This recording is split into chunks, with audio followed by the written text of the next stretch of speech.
Taking on two positions can be difficult, but as freshman setter and defensive specialist Brooke Coleman knows, both roles carry a lot of responsibility.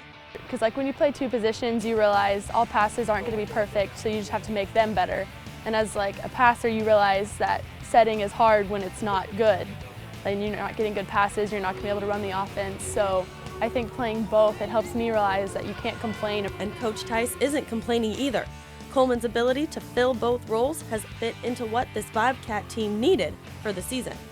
If you can get an experienced right back defender, which Brooke is, and you can use her as a DS, and so she's been doing a good job with that. She's got a really nice serve. It seems to be a pretty good role for her. That's really kind of the role we recruited her for. Was we thought we needed somebody to back up Abby, and we thought she could potentially play a right back DS job for us, and she's doing a good job.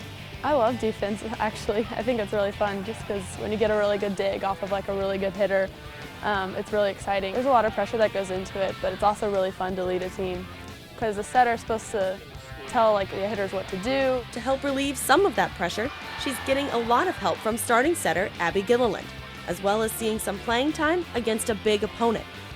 Oregon's a perfect example, and she stepped in perfectly. And I think it's really about encouraging her to be comfortable in the areas that I necessarily wasn't as a freshman.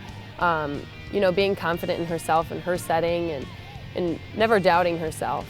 A lot we work on out of system and being able to keep the same consistency, and you have to change it for each hitter. So for Katie, we make it really high, and for Lamberti, we just keep it really fast, and you have to work on a specific set for each person, so we work on that together too. I look up to her, I think she's awesome. She runs the court really well.